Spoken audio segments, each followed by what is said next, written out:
Hi friends, ನಿಮ್ಮೆಲ್ಲರಿಗೂ ಕೂಡ ನಿಮ್ಮದೇ ಆಗಿರ್ತಕ್ಕಂಥ ಯೂಟ್ಯೂಬ್ ಚಾನಲ್ ಸ್ಟಡಿ ವಿತ್ ಪರಶುರಾಮ್ಗೆ ಸ್ವಾಗತ ಅಂತ ಹೇಳ್ತಾ 6ನೇ ತರಗತಿ ದ್ವಿತೀಯ ಭಾಷೆ ಇಂಗ್ಲೀಷ್ನಲ್ಲಿ ಸೇತುಬಂಧ ಸಾಫಲ್ಯ ಪರೀಕ್ಷೆ ಪ್ರಶ್ನೆ ಪತ್ರಿಕೆಯನ್ನು ಪೋಸ್ಟ್ ಮಾಡ್ತಾ ಇದ್ದೀನಿ. ಇದು ಭಾಳ ರಿಕ್ವೆಸ್ಟೆಡ್ ಆಗಿರ್ತಕ್ಕಂಥ ವಿಡಿಯೋ ಇತ್ತು. ಸುಮಾರು ಜನ ಕೇಳಿದರು, ಯಾಕಂದರೆ ನಾವು ಪ್ರೀ ಟೆಸ್ಟು ಕೂಡ ಕೊಟ್ಟಿದ್ದೀವಿ. ಸೊ ಯಾರಿಗೆಲ್ಲ ಪಿ ಡಿ ಎಫ್ಗಳು ಬೇಕಾದವರು 9964050759ಗೆ ವಾಟ್ಸಪ್ಪಲ್ಲಿ ಮೆಸೇಜ್ ಮಾಡಿ ಪ್ರೀ ಟೆಸ್ಟ್ ಮತ್ತು ಪೋಸ್ಟ್ ಟೆಸ್ಟ್ ಕ್ವಶನ್ ಪೇಪರ್ಗಳನ್ನು ಬೈ ಮಾಡ್ಬೋದು ಅಂತ ಹೇಳ್ತಾ ವಿಡಿಯೋನ ಲೈಕ್, ಶೇರ್ ಮತ್ತು ಸಬ್ಸ್ಕ್ರೈಬ್ ಮಾಡೋದನ್ನು ಮಾತ್ರ ಮರೆಯದಿರಿ. ನೆಕ್ಸ್ಟ್ ನಿಮಗೆ ಎಲ್ ಬಿ ಎಗಳನ್ನು ಮತ್ತು ಪಾಠದ ಪ್ರಶ್ನೋತ್ತರಗಳ ವಿಡಿಯೋಗಳನ್ನು ಲೈನ್ ಅಪ್ ಮಾಡ್ತಾರೆ, ಅವುಗಳನ್ನು ಸಹಿತ ಯುಟಿಲೈಸ್ ಮಾಡಿ ಅಂತ ಹೇಳ್ತಾ ಈ ಒಂದು ಪೋಸ್ಟ್ ಟೆಸ್ಟ್ ಕ್ವಶನ್ ಪೇಪರನ್ನು ನೋಡುವ. First one, make a meaningful sentences using the following words ಅಂತ ಕೇಳಿದರು. ಎದಲ್ಲಿತ್ತು is, broad, back, his. Second one long, trunk, his, is. So first answer is his back is broad ಇದೆ. Second one his trunk is long ಅಂತಕ್ಕಂಥದ್ದು ಉತ್ತರ ಇತ್ತು.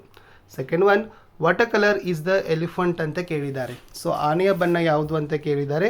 The elephant colour is grey. ನೇರಳೆ ಬಣ್ಣ ಅಲ್ಲ. ಸೊ ನೇರಳೆ ಬಣ್ಣ ಅಂತಕ್ಕಂಥದ್ದು ಯಾವುದು? ಗ್ರೇ ಅಂತ, ಕಂದು ಬಣ್ಣ. Yes, the elephant colour is grey. Third one, use the following word in your own sentence ಅಂತ ಕೇಳಿದ್ದಾರೆ. ಫ್ರೆಂಡ್ಶಿಪ್ ಅಂತ ಇದೆ. ಈ ಫ್ರೆಂಡ್ಶಿಪ್ ಅಂತಕ್ಕಂಥ ಶಬ್ದವನ್ನು ನಿಮ್ಮ ಸ್ವಂತ ವಾಕ್ಯದಲ್ಲಿ ಬಳಕೆ ಮಾಡಿದಾಗ friendship makes us happy and strong ಅಂತ ಇದೆ. ಗೆಳೆತನ ನಮ್ಮನ್ನು ಸಂತೋಷ ಮತ್ತು ಸದೃಢರನ್ನಾಗಿ ಮಾಡ್ತದೆ ಅನ್ನೋದನ್ನು ಅಲ್ಲಿ ಬರೆದಿದ್ದಾರೆ. ಫೋರ್ತಲ್ಲಿ, make a 4 meaningful words using the following letters. ಇಲ್ಲಿ ಕೇವಲ 4 ಮೀನಿಂಗ್ಫುಲ್ ಲೆಟರ್ಸ್ಗಳನ್ನು, 4 ಮೀನಿಂಗ್ಫುಲ್ ವರ್ಡ್ಸ್ ಬರೀಬೇಕು. ಇಲ್ಲಿರ್ತಕ್ಕಂಥ ಲೆಟರ್ಸ್ಗಳನ್ನು ತೆಗೆದುಕೊಂಡು ರಿಪೀಟೆಡ್ ಅಲೌಡ್ ಇದೆ. ಅಂದರೆ ಇಲ್ಲಿ ಇರ್ತಕ್ಕಂಥ ಲೆಟರ್ಸ್ಗಳನ್ನು ನೀವೇನು ಮಾಡ್ಬೋದು, ಪದೇ ಪದೇ ಅಂದರೆ 2 times 3 times ನಿಮ್ಗೆ ಎಷ್ಟು ಬೇಕಲ್ಲ ಅಷ್ಟು ರಿಪೀಟ್ಗಳನ್ನು ಮಾಡಲಿಕ್ಕೆ ಯೂಸ್ ಮಾಡಲಿಕ್ಕೆ ಅಲೌಡ್ ಮಾಡಿದ್ದಾರೆ. ಇಲ್ಲಿ ಬರೆದಿದ್ದೀವಿ king, axe, ball, camel, strong ಅಂತ ಇದೆ. ಇನ್ನೂ ಹಲವು ಶಬ್ದಗಳಾಗ್ತವೆ, ಅವುಗಳನ್ನು ಬರಿಬೋದು.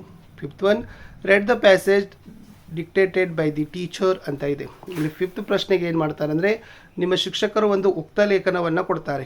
ಓಕೆನಾ, ಡಿಕ್ಟೇಷನ್ ಮಾಡ್ತಾರೆ. ಸೊ ಅವ್ರು ಏನು ಹೇಳ್ತಾರಲ್ಲ ಅದನ್ನೇ ನೀವೇನು ಮಾಡಬೇಕಪ್ಪ ಅಂತಂದರೆ ಕಂಪ್ಲೀಟಾಗಿ ನೀಟಾಗಿ ಬರೀತಕ್ಕಂಥ ಕೆಲಸವನ್ನು ಮಾಡಬೇಕು. ಅಲ್ಲಿ ಯಾವುದೇ ಗ್ರಾಮೆಟಿಕಲ್ ಮಿಸ್ಟೇಕ್ಸ್ ಇರಬಾರ್ದು, ಪಂಚುಯೇಷನ್ ಮಾರ್ಕ್ಗಳನ್ನು ಹಾಕಬೇಕು. Okay, for example, environment is everything around us including air, water, plants and animals. A clean environment is important for healthy living. Trees help keeps the environment fresh and green. We should not pollute the environment.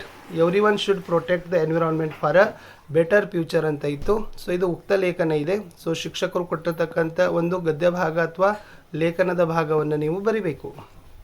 6th one, write your opinion about the following topic in 4 to 5 sentences. ಇಲ್ಲಿ the elephant ಬಗ್ಗೆ ಏನು ಮಾಡಿದ್ದಾರೆ ಅಂದರೆ ನಿಮ್ಮ ಒಪಿನಿಯನನ್ನು ಕೇಳಿದ್ದಾರೆ. ಆನೆ ಬಗ್ಗೆ ನೀವೇನು ಬರಿಬೋದು? ಸಿಂಪಲ್ ಆಗಿ the elephant is very big animal. ಆನೆ ಅನ್ನೋದು ಒಂದು ತುಂಬ ದೊಡ್ಡದಾದ ಪ್ರಾಣಿ. It has a long trunk. ಅದು ಉದ್ದನೆಯ ಸೊಂಡಿಲು ಇದೆ. Has 2 tusks. ಅದಕ್ಕೆ 2 ಟಸ್ಕ್ ಇದ್ದಾವೆ.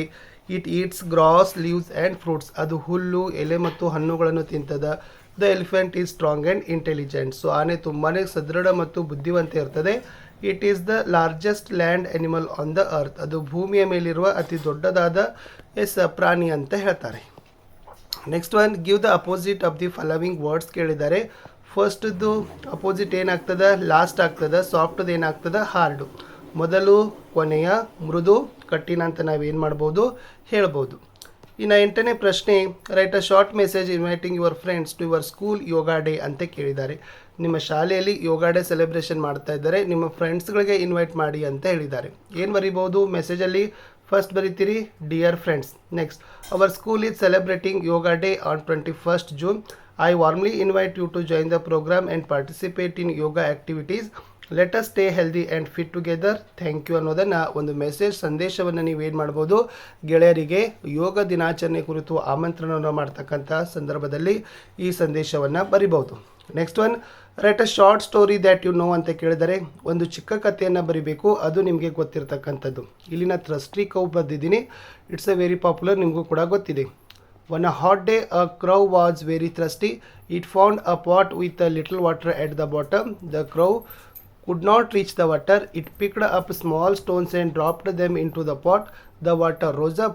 The crow drank the water and flew away happily ಅಂತಕ್ಕಂಥದ್ದು ಇತ್ತು. ಇದ್ರದ್ದು ಮಾರಲ್ ಏನಂತಪ್ಪ ಅಂದರೆ where there is a will there is a way ಅಂತ ಇದೆ. ಮನಸ್ಸಿದ್ದರೆ ಮಾರ್ಗ ಅಂತಕ್ಕಂಥದ್ದು. ಒಂದು ನೀರಡಿಸಿದ ಕಾಗೆ, ಅದರ ಮೇಲೆ ಒಂದು ಕಥೆ ಇತ್ತು ಮತ್ತು ನೀತಿ ಇತ್ತು. ಲಾಸ್ಟಲ್ಲಿ identify the verbs in the following sentences, ಕೆಳಗಿರ್ತಕ್ಕಂಥ ವಾಕ್ಯಗಳಲ್ಲಿ ಕ್ರಿಯಾಪದಗಳನ್ನು ಬರೀರಿ. The boy is playing, so playing is the ಎಸ್ ಏನಪ್ಪ ಅಂತಂದರೆ ಅದು ಕ್ರಿಯಾಪದ. ಇನ್ನು my teacher reads a story ಅಂತ ಕೇಳಿದ್ದಾರೆ, ರೀಡ್ಸ್ ಓದೋದು ಅಂತಕ್ಕಂಥದ್ದು ಒಂದು ಕ್ರಿಯಾಪದ ಆಗ್ತದೆ.